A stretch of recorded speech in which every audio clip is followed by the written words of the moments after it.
Mesdames, Messieurs, bonsoir. Bienvenue à cette dernière édition d'information de la soirée. Depuis hier, des pluies hors saison sont tombées un peu partout au Sénégal. À Dakar, des précipitations interprétées différemment. Pour certains, ces pluies sont annonciatrices de l'endémie qui chante. De son côté, la météo nationale parle d'un conflit entre l'air froid et l'air sec pour expliquer cette situation. Fanta Badji, reportage. De fines gouttes de pluie inattendues, elles se sont abattues dans la capitale depuis hier soir et ce jusqu'au petit matin. Ces précipitations n'ont pas empêché les populations de vaquer à leurs occupations habituelles. Une pluie quelques heures après une élection présidentielle, les populations y voient un bon signe. Cette pluie signifie beaucoup de choses. Nous avons tous subi la crise. Aujourd'hui, c'est comme si le bon Dieu bénissait le Sénégal avec ses gouttes d'eau. Cette pluie annonce une nouvelle ère, l'espoir. Le bon Dieu est en train d'alléger toutes nos souffrances. Tout va changer. Nous allons tous le constater.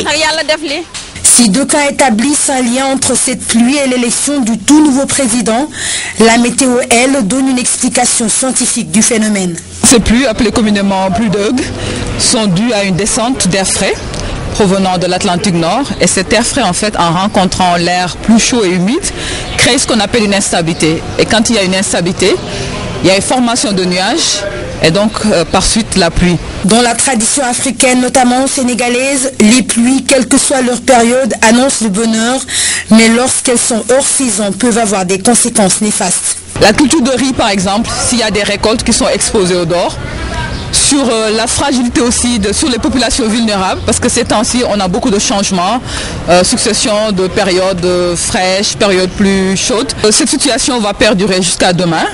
Demain dans la journée, normalement, ça devrait être fini. Ces pluies sont enregistrées dans les régions de Dakar, Kaolack, Saint-Louis, Linguère et pourraient se propager jusqu'au nord-est du pays, annonce la météo. On se rappelle en 2002, des pluies hors saison avaient décimé le cheptel de certaines localités et détruit quelques récoltes. Le président Macky Sall a reçu cet après-midi le ministre gambien des Affaires étrangères. Mamadou Tangana était porteur d'un message de félicitations du président Yaya Jammeh. Le voici à sa sortie d'audience. Il est interrogé par Hadikana.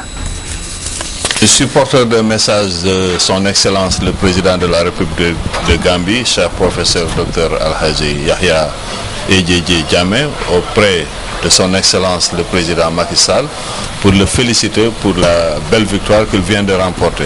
Et cette belle victoire aussi est la victoire du peuple sénégalais, parce que le peuple sénégalais a su mettre l'essentiel au-dessus de tout. Et nous avons tous suivi avec beaucoup d'intérêt les élections au Sénégal.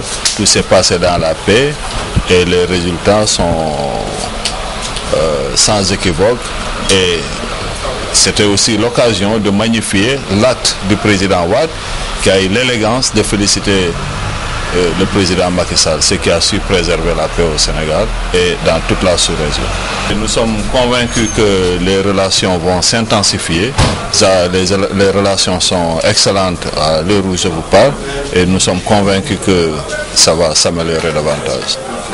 Autre personnalité reçue par Macky Sall, l'ambassadeur de Turquie au Sénégal, il était porteur de message du président turc.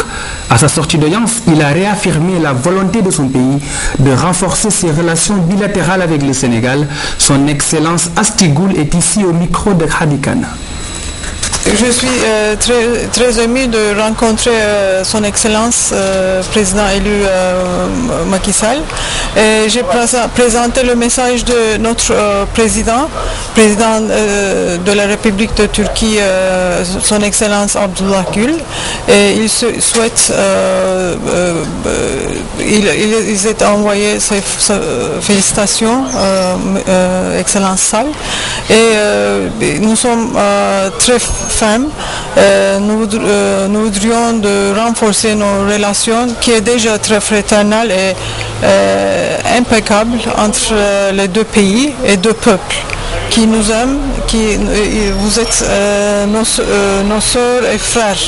Nous serons toujours ici pour vous aider, pour faire les coopérations, pour établir une relation gagnant-gagnant. Le Sénégal nous a rendu notre fierté d'Africains. Ce sont les propos tenus hier par le chef de l'État ivoirien, Alassane Ouattara, en marge du sommet extraordinaire de la CEDEAO à Abidjan. Il salue la démocratie sénégalaise. Le voici au micro de notre envoyé spécial, Habib Mbaye. Le sommet extraordinaire a rendu un vibrant hommage au président Abdoulaye Wade et au président Macky Sall. Et pour moi, personnellement, c'est une très grande fierté. Vous savez que je suis un peu sénégalais moi-même. J'ai beaucoup vécu au Sénégal et je n'ai jamais douté de l'issue heureuse dans la paix des élections. Et les Sénégalais ont montré leur attachement, je dirais l'enracinement de ce pays à la démocratie, à la culture africaine de paix. Et nous sommes très très fiers. D'ailleurs, tous les chefs d'État se sont exprimés. On dit que le Sénégal nous a rendu notre fierté par rapport à ce qui se passe au Mali, qui est un désastre avec, après 20 ans de démocratie, que les choses s'effondrent du jour au lendemain.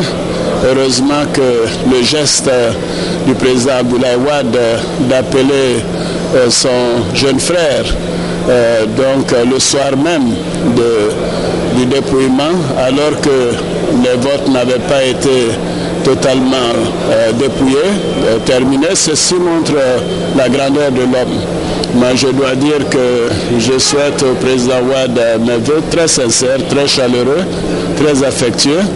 Et je présente mes félicitations au président Macky Sall et je l'assure que nous allons continuer de renforcer la coopération entre le Sénégal et la Côte d'Ivoire.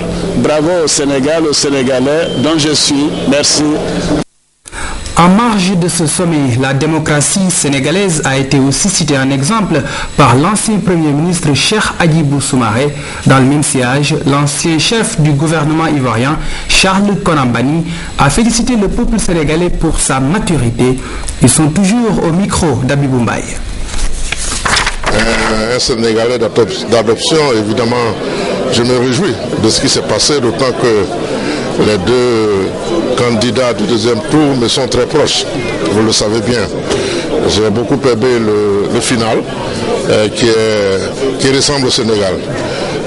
La démocratie, dans la liberté et sans la violence. Merci, je vais me rendre très bientôt au Sénégal pour saluer mes amis. Je suis très fier et très heureux d'être sénégalais. Et aujourd'hui, le président Abdoulaye Wade et le président Macky Sall ont donné une grande leçon à l'Afrique. Si nous sommes là aujourd'hui pour traiter du cas du Mali, je pense que si ces gens avaient médité ce que les présidents Wade et Macky Sall viennent de faire, ils ne l'auraient pas fait. C'est pourquoi cette fierté qui m'anime d'être sénégalais, je le dois beaucoup à ces deux hommes qui se sont battus dans le fair play, qui ont accepté la décision du peuple sénégalais et surtout le président Wade qui a accepté dès les premières heures d'appeler le président Macky Sall pour lui dire que les Sénégalais ont choisi, je m'incline devant la décision des Sénégalais. Et je pense que ça honore tout aussi bien le président Wade que le président Macky Sall, que je connais tous les deux, pour avoir servi tous les deux. Donc je pense que c'est une bonne chose aujourd'hui, cette image que le Sénégal a renvoyée, non seulement à l'Afrique seulement, mais au monde entier. Avec toutes les supputations qui ont eu avant le premier tour et le deuxième tour, je pense qu'il est important de dire aujourd'hui que l'Afrique est entrée de plein pied dans l'ère de la démocratie, chose qui est devenue irréversible avec ce qui s'est passé au Sénégal. Que retenir de la première rencontre entre Macky Sall et la presse au soir du 25 mars? Principalement l'allusion claire au redressement. Cela suppose des mutations profondes de notre manière d'être et dans la façon de gouverner. Lorsque le nouveau président considère que le pouvoir n'est pas un gâteau à se partager, il décline de bonnes intentions. On attend leur traduction en actes concrets, car les attentes du peuple ne peuvent pas attendre longtemps. Gouverner autrement, c'est une chronique signée Oumar Diaw. De sa première rencontre sobre avec la presse, Macky Sall a reconnu l'ampleur des attentes. Et lorsqu'il parle du nécessaire redressement attendu par chacun et de tous, l'allusion à un changement collectif n'est pas en filigrane. S'atteler particulièrement au travail est ainsi une urgence évidente. Travailler, beaucoup travailler, toujours travailler, cette exhortation wadienne reste plus que jamais valable. Nous avons le devoir d'y répondre avec plus de conviction et sans calcul ni triche. L'alternance a pu être caricaturée en alternos, tant l'accaparement des maigres ressources, la boulimie foncière, immobilière et financière, le clientélisme, la pléthore de courtisans, le culte de la personnalité ont été manifestes. C'est étonnant ce que sous nos pauvres cieux, l'État puisse tant enrichir. On s'en sert plus qu'on ne le sert, desservant par la même occasion les plus déshérités si nombreux. L'argent public ne devrait jamais se retrouver ailleurs que dans des priorités. En 2000, un fol espoir de changement dans la gouvernance avait vu le jour, mais les fruits n'ont pas tenu la promesse des fleurs. Aujourd'hui, un autre espoir encore plus pressant est présent et rencontre un slogan Bokayakar. Le peuple souverain n'accepterait pas qu'on trahisse à nouveau ses espérances. Si cela arrivait, à Dieu ne plaise, ce même peuple éveillé reprendrait ce qu'il a juste confié et demanderait des comptes en toute légalité républicaine. Il y a certes des profits normalement attachés à certaines fonctions, mais peuvent-ils justifier ces fortunes subites? Et puis, au-delà des avantages, il y a des contraintes, obligations et servitudes qu'il faut savoir assumer. Le président Wade a reçu aujourd'hui le ministre gambien des Affaires étrangères. Le chef de la diplomatie gambienne était porteur d'un message du président Yaya Jammeh. Il a félicité le Sénégal pour la leçon de démocratie qu'il vient de donner au monde. Je vous propose de l'écouter à sa sortie d'audience. Supporteur du message de son Excellence, le président de la République de Gambie, chef professeur Dr Alhaji Yahya Ejeje Jammeh, auprès de son grand frère et ami Maître Abdoulaye Wade, un message de félicitations pour la belle victoire du peuple sénégalais et pour la grande leçon de maturité et de démocratie que le Sénégal vient de démontrer à l'Afrique tout entière. J'étais à Abidjan avec le ministre d'État au cours du sommet de la CEDEAO. Unanimement, tout le monde a félicité le Sénégal pour avoir tracé la voie pour une société démocratique et libre en Afrique. Donc essentiellement, le message c'était ça. Les visites de revoir du président Wade se poursuivent. Le chef de l'État sortant s'est rendu hier aux nonces apostoliques et chez le cardinal Théodore Adrien Sarr.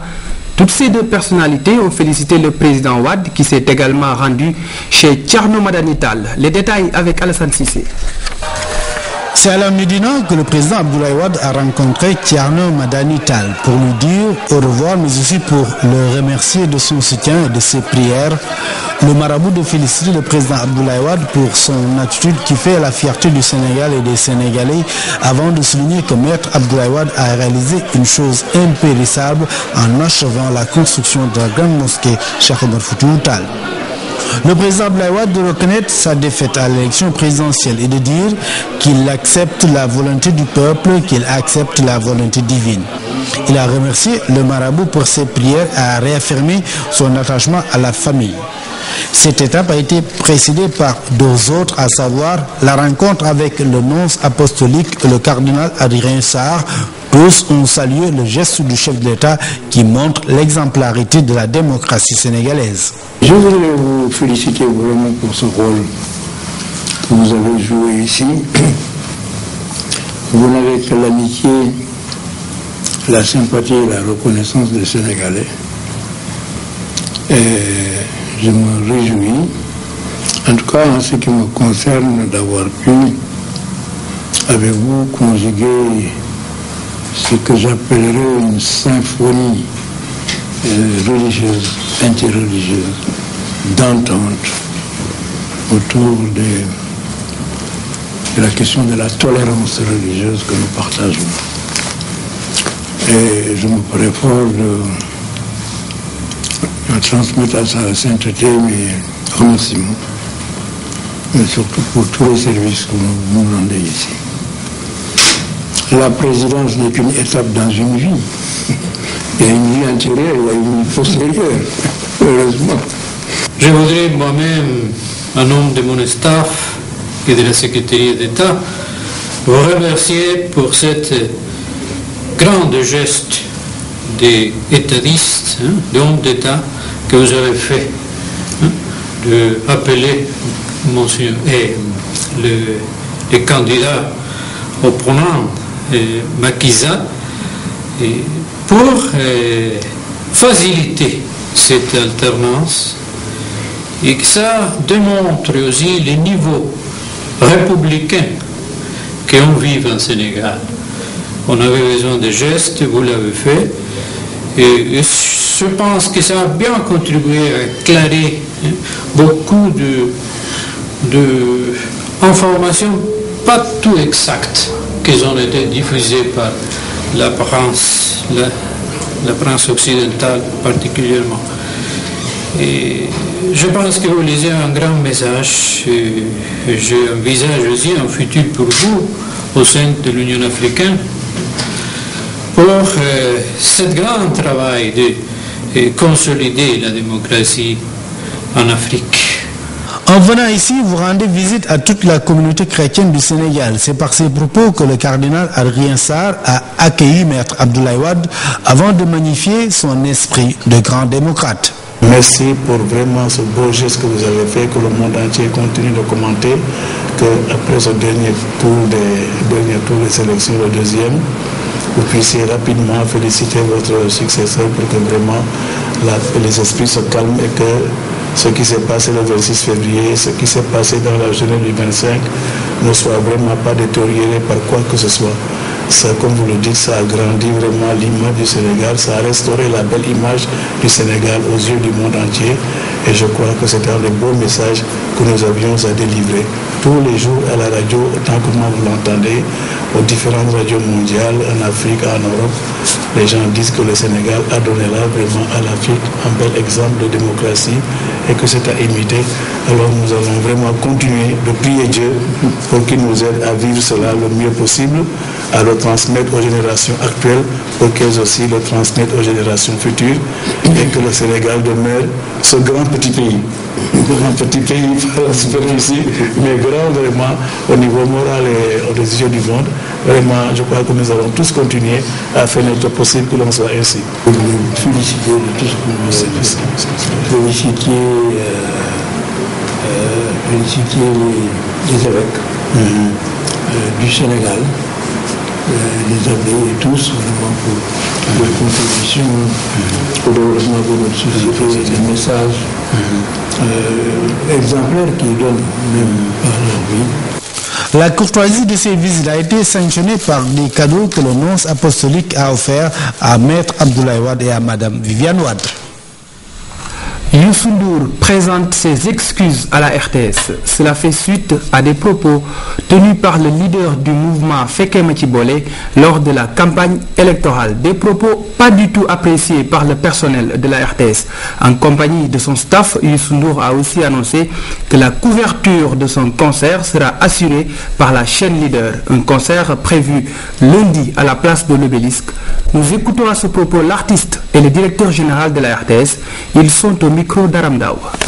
Si je suis venu voir mon ami et mon frère, et je suis venu aussi voir d'autres amis qui sont à la RTS, mais je suis venu voir l'institution, à mon nom propre, personnel. Je suis venu saluer l'institution pour le travail remarquable que la RTS a continué à faire, mais a surtout marqué son empreinte autour de ces événements que nous venons de passer. Ensuite, je suis venu lucidement, tranquillement, pour dire si j'ai heurté des agents de la RTS durant la campagne électorale, où j'étais dans la campagne comme acteur politique, je m'en excuse.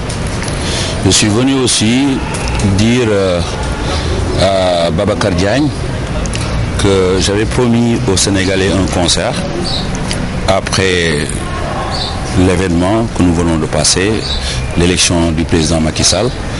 Et je tiens à travailler directement en premier avec la RTS, dans la mesure où les Sénégalais, le monde entier, ne voient qu'un Sénégal.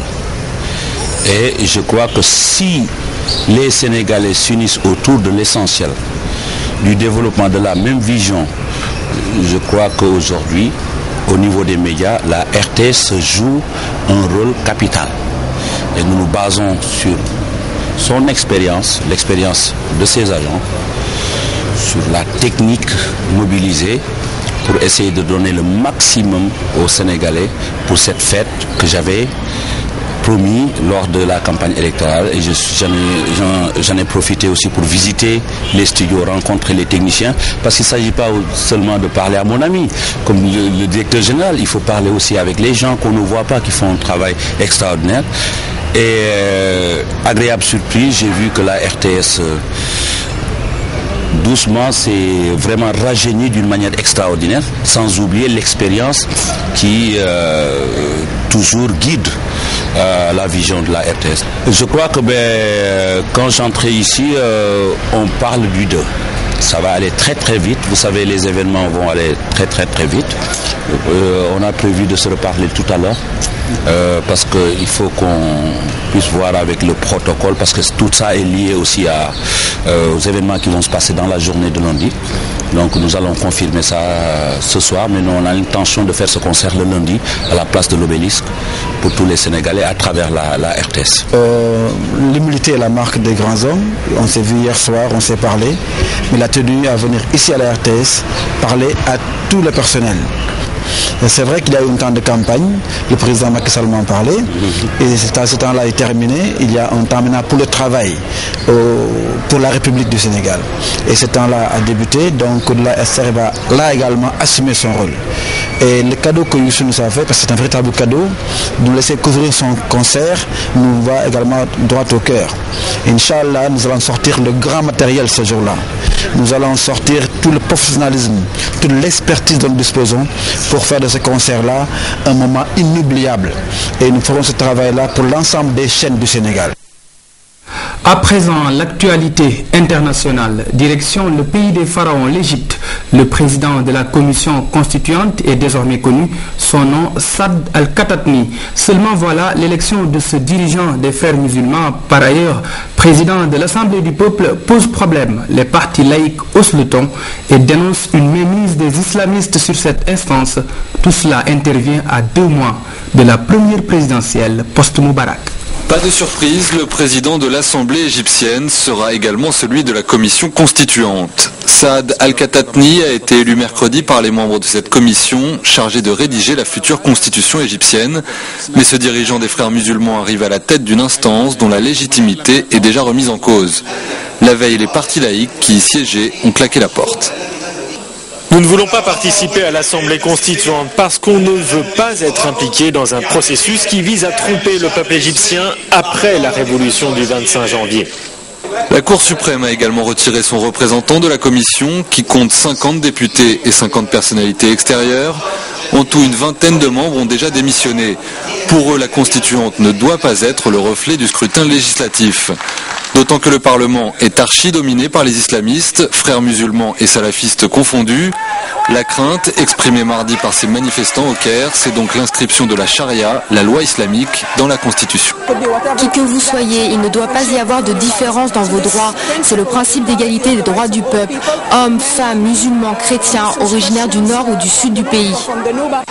L'Égypte n'a plus de constitution depuis février 2011. Un conseil militaire détient toujours le pouvoir exécutif et les frères musulmans ont remporté les législatives. Entre les deux, les défenseurs de la révolution égyptienne se sentent dépossédés.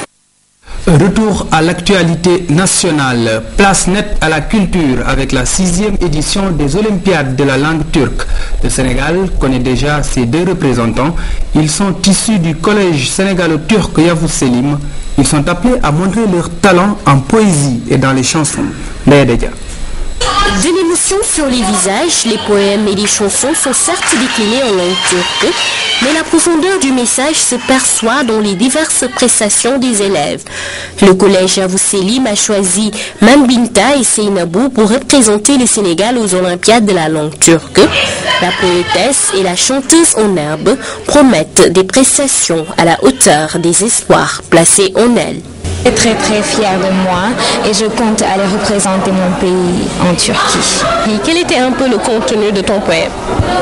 Ça parlait de la Deuxième Guerre mondiale et aussi les musulmans qui se battaient pour défendre la djihad. C'était pour faire la djihad. Organisées chaque année depuis 10 ans, ces Olympiades contribuent à la promotion de la langue turque à travers le monde. Plus de 135 pays y participent. Notre pays entend encore vendre cette année la culture et la destination Sénégal. On va représenter le Sénégal avec un stand de grand espace, avec les tenues, les boubous, même les bissap. On va servir aux gens pour représenter et expliquer les détails de la richesse du Sénégal. Et l'année dernière, même à peu près 1 million de visiteurs ont visité ce stand l'année dernière. J'ai toujours considéré que les élèves qui étudient dans Yavuz Selim seront les ambassadeurs sénégalais en Turquie et les ambassadeurs turcs au Sénégal. Ces Olympiades auront lieu à Ankara au mois de juin. Objectif, récompenser les étrangers qui apprennent le turc, mais aussi promouvoir le dialogue interculturel. Quelques résultats sport avant de refermer les volets de l'actualité. Football, 8e journée de la Ligue 1 sénégalaise. Le Casa Sport a battu cet après-midi l'AS Pikine à Ziguinchor sur le score de 3-0. En Europe, on a joué ce soir 2 quarts de finale aller en Ligue européenne des champions. Le Bayern de Munich s'est imposé au Vélodrome devant l'Olympique de Marseille. Score 2-0. Dans l'autre match, le FC Barcelone et l'AC Milan ont fait match nul, score nul et vierge, donc 0-0. Mesdames, Messieurs, c'est la fin de ce journal. Merci à vous de l'avoir suivi.